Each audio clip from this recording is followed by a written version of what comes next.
Baik, terima kasih Ibu Shelin. Bapak Ibu yang budiman, saya akan membacakan CV dari pembicara di sesi keempat, yaitu Ibu Serepina Yosika Hasibuan, Magister Teologi.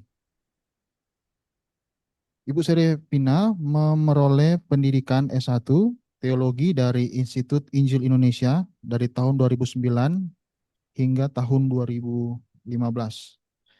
Kemudian studi Magister Teologi dari Sekolah Tinggi Teologi Amanat Agung Jakarta pada tahun 2017 hingga 2020, dan saat ini sedang studi program doktoral dengan konsentrasi pendidikan agama Kristen di Institut Agama Kristen Negeri Manado. Selanjutnya saya persilakan kepada pembicara, yaitu Ibu Serepina Yosika Hasibuan, Magister Teologi. Waktu yang diberikan kepada Ibu untuk mempresentasikan materi adalah 30 menit. Kepada Ibu, saya persilakan. Ya, Shalom, selamat sore semuanya.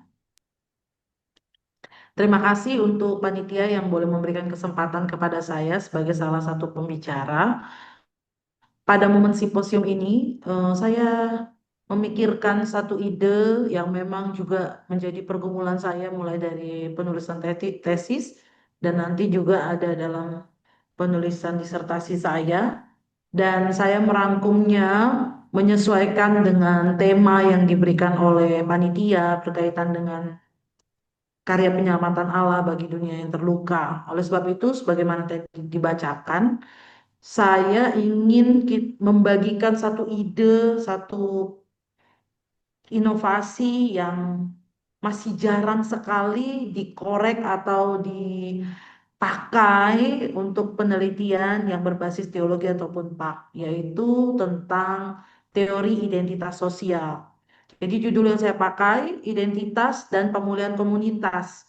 Jadi dua hal ini yang menjadi sorotan saya.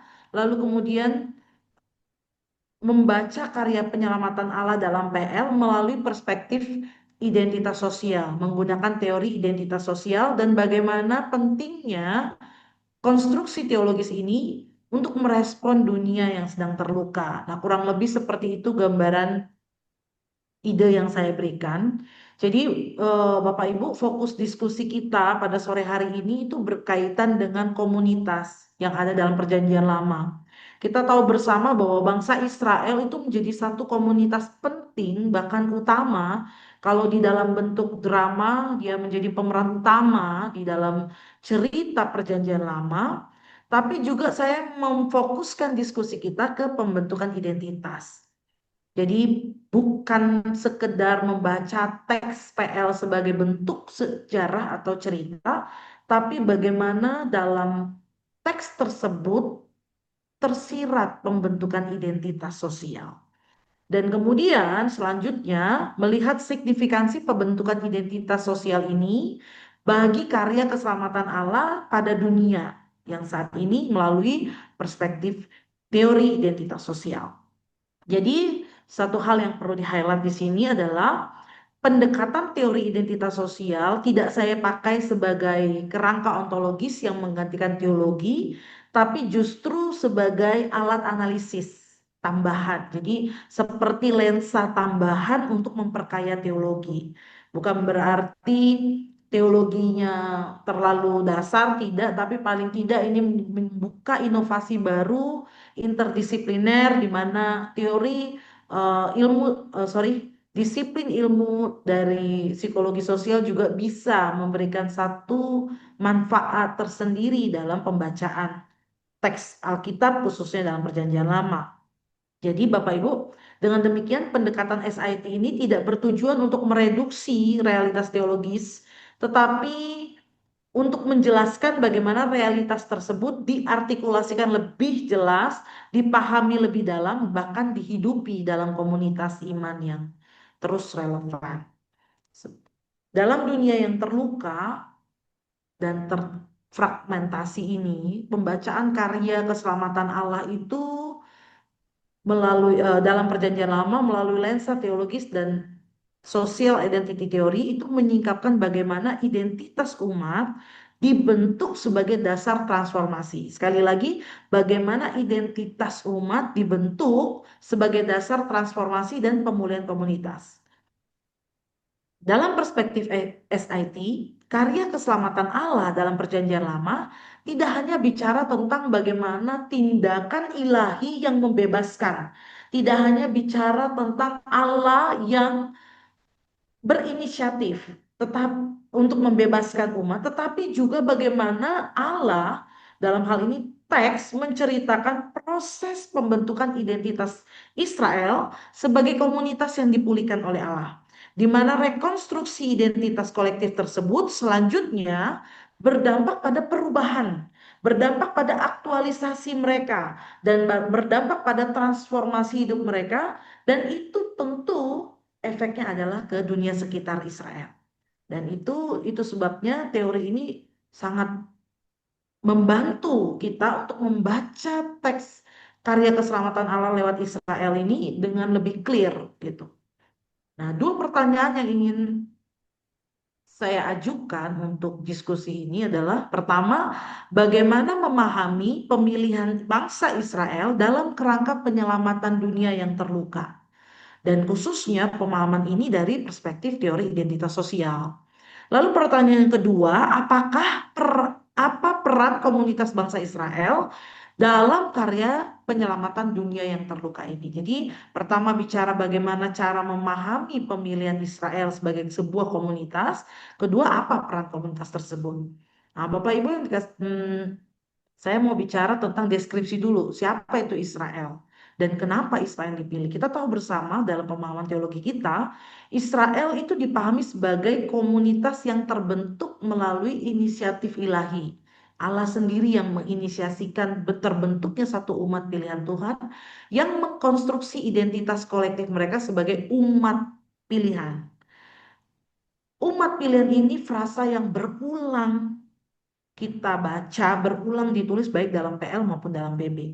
Bukan sekedar sebagai status teologis, tapi juga ini sebagai kategorisasi sosial yang membedakan Israel dengan bangsa lain, mempersatukan dan memberi makna eksistensial dalam relasi dengan bangsa-bangsa lain. Dan kita tahu bahwa pemilihan Allah tersebut tidak menunjuk pada keunggulan inherent dari Israel, melainkan mengarah pada untuk apa. Jadi bukan siapa, tapi untuk apa.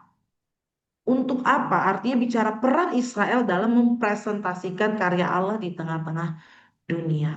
Nah, Bapak Ibu, saya mencoba untuk membahasakan atau menjelaskan bagaimana sih mempraktekkan teori identitas sosial ini yang dari karya Henry Tatchell dan John Turner ini dalam teks PL khususnya menyoroti komunitas Israel.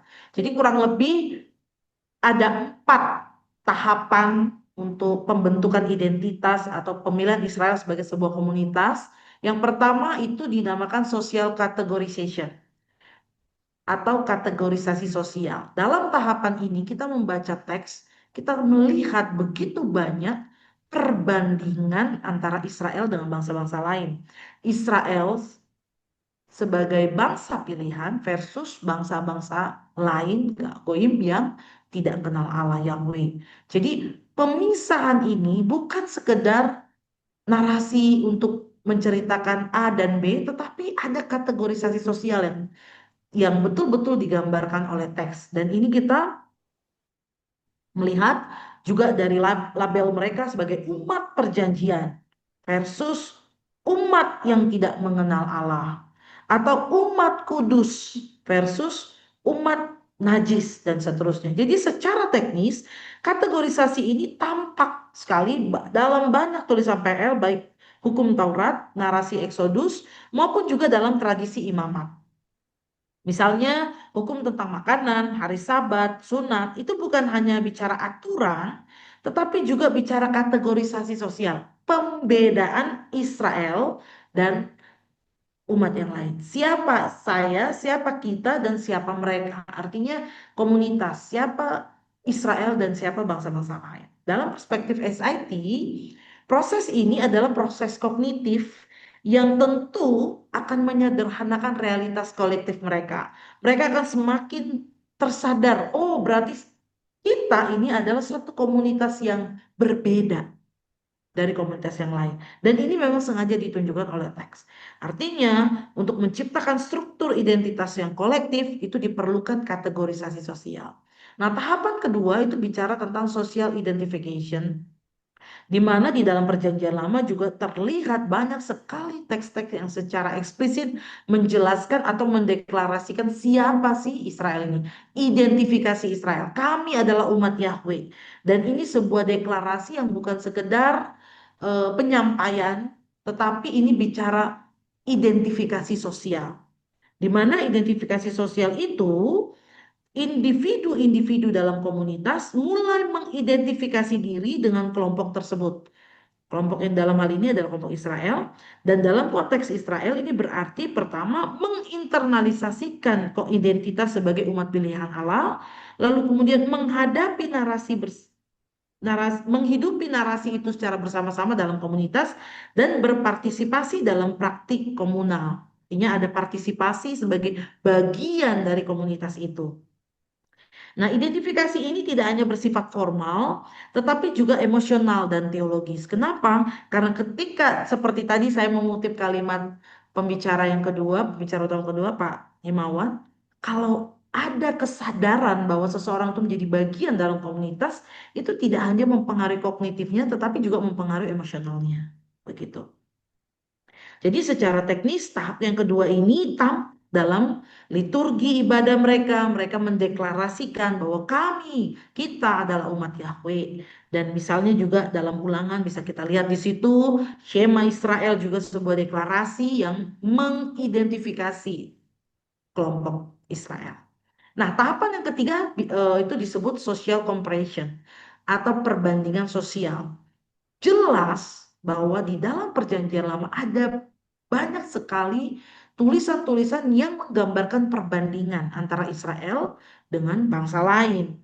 Jadi tahap ini akan memberikan satu pemahaman bahwa Israel dipilih, yang lain tidak. Jadi ada komparasi, ada perbandingan yang memperjelas perbedaan itu. Jadi itu juga tampak di dalam beberapa teks Alkitab Perjanjian Lama. Pada tahapan ini identitas kelompok diperkuat melalui perbandingan dengan kelompok lain. Israel membangun sebuah perbedaan secara nyata dan perbedaan itu untuk menilai praktik bangsa lain sebagai sesuatu yang berbeda dengan mereka. Contohnya, bangsa lain menyembah berhala, mereka tidak. Ataupun juga menegaskan keunggulan relasi mereka dengan Yahweh. Artinya, Yahweh memang memprioritaskan mereka sebagai umat pilihan. Dan itu perbandingan nyata sekali dalam teks-teks Perjanjian Lama. Perbandingan ini tidak selalu bernuansa negatif. Ini harus kita pahami ya, karena seringkali sifat normatif dari teologis. Padahal sebenarnya Israel dipanggil memang untuk berbeda. Seperti sama halnya dalam Matius dikatakan kita harus jadi garam, terang.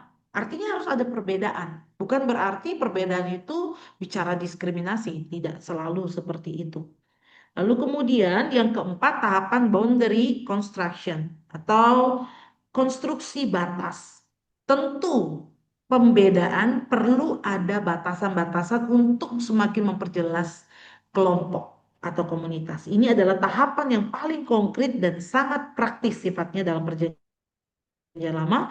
Bagaimana batas-batas identitas sosial itu dijaga, dinegosiasikan, dan diperketat itu dalam hukum Taurat, dalam ritual, dalam narasi-narasi untuk menjaga identitas sosial mereka. Jadi penekanannya untuk menerapkan teori ini dalam teks PL itu ada 4 hal ini. Lanjut. Nah, saya membaca satu tulisan yang sangat baik untuk dibagikan bersama di momen simposium ini dari Linda Startle. Dan di sini dia menjelaskan ada 4 prinsip untuk memahami Israel sebagai umat pilihan Tuhan. Pertama, divine initiative atau inisiasi Allah yang tadi saya sudah katakan, election selalu berkaitan dengan pemilihan yang memang diinisiasi oleh Allah sendiri, dan ini ayat-ayat pendukungnya. Lalu kedua juga bicara pembentukan identitas baik lewat narasi. Jadi narasi itu membentuk identitas mereka, atau juga, dan narasi itu disebut sebagai collective memory, artinya sebuah ingatan yang terus-menerus diulang, dinarasikan, dideklarasikan sebagai pembentukan identitas. Juga melalui hukum Torah, juga melalui simbol. Kita tahu bersama Israel kaya dengan simbol. Seperti yang tertulis, yang kita tahu dalam Shema juga ada simbol-simbol yang harus mereka gunakan untuk memperkuat pembentukan identitas itu. Dan hasilnya adalah social outcome. Bagaimana in-group solidarity, ada sebuah solidaritas yang terjadi di dalam komunitas. Komunitas Israel itu sendiri. Kita tahu bersama Israel pasca pembuangan mengalami krisis identitas, dan pembentukan identitas tentu menguatkan solidaritas dalam in-group itu, dalam komunitas Israel. Dan outcome yang lain tentu outgroup differentiation. Ada perbedaan dengan grup luar yang tidak mengenal Allah, umat-umat yang tidak mengenal Allah, yang tidak menyembah Yahweh. Dan satu lagi yang perlu ditekankan, bukan bicara eksklusivitas, tetapi inclusiveness. Jadi ada sebuah misi yang peran yang Tuhan taruh di dalam diri komunitas Israel ini untuk inklusif. Kenapa saya mau katakan inklusif? Itu tadi yang saya sebutkan dan juga disinggung oleh pembicara sebelumnya, ada misi yang Allah inginkan untuk dilakukan oleh Israel. Nah, saya mengutip dari C.J. Wright yang mengatakan bahwa misi dalam perjanjian lama itu memang bersifat sentripetal, artinya berfokus kepada Israel, tetapi tidak berhenti di sini, Bapak Ibu. Karya penyelamatan Allah dalam perjanjian lama secara dominan digambarkan dalam pola sentripetal, merujuk pada Israel, di mana Israel berfungsi sebagai komunitas pusat yang dikonstruksi secara teologis dengan identitas yang khas, sehingga menarik bangsa-bangsa lain untuk mengenal realitas Allah.